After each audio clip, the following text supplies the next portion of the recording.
As you can see, I'm sweating like a pig right now.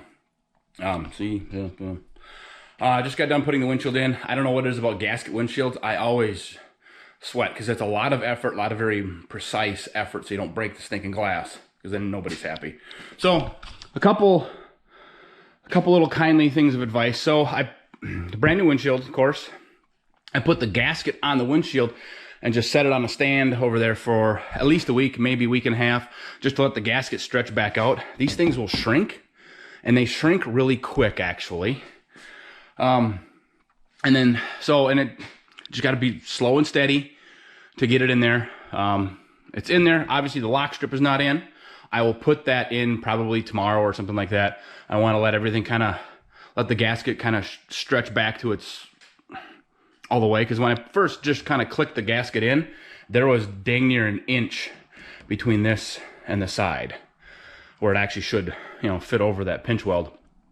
So it took a while to kind of get it in there. And then once it's in, usually there's a little shift left or right, which makes getting the lock strip in really, really difficult. So I put one of these back on. I don't know if you don't have one. They're relatively inexpensive. If not, just go steal one out of Grandma's shower, because it's probably the same handhold that they were selling on some infomercial TV thing a few years ago. Literally the same exact thing, just white or ivory.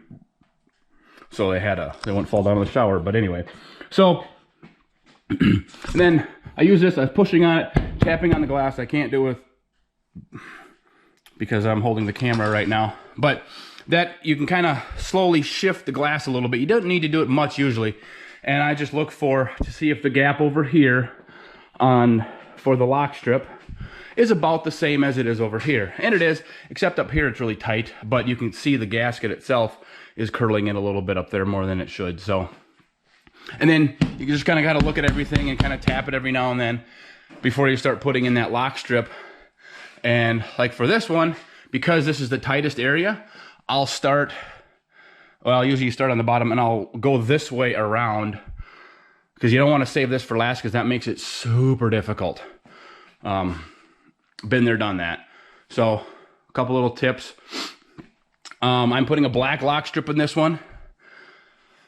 Just the black little round cord, or little round rubber cord, basically. And I'm not going to film that. I'm just going to tell you how to do it. There's a tool that you can use to help open this thing up, or what I'll use the same lube I use to put this in, is just glass cleaner, foaming glass cleaner.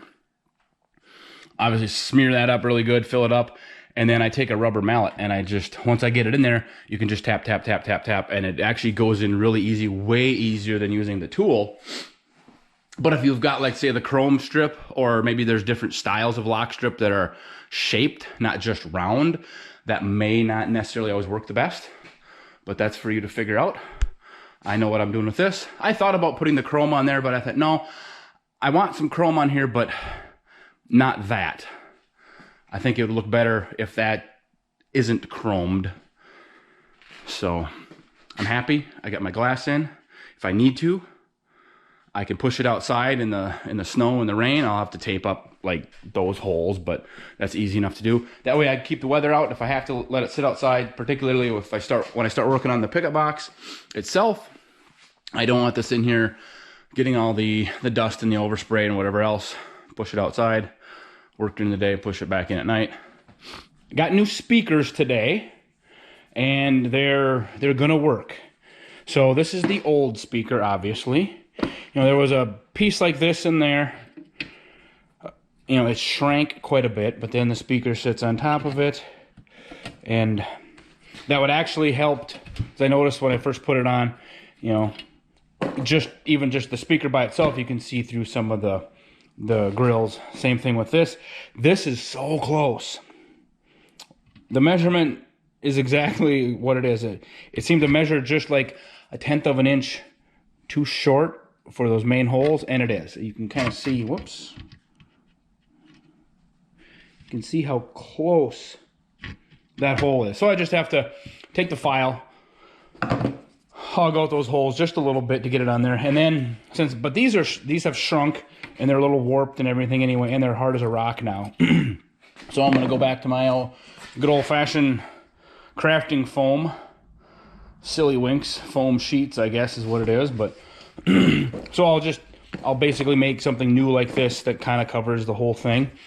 Slap this in there, poof, and then on, and I just go put these in the corners, whichever side this, I don't know what side this is. Anyway, it doesn't matter.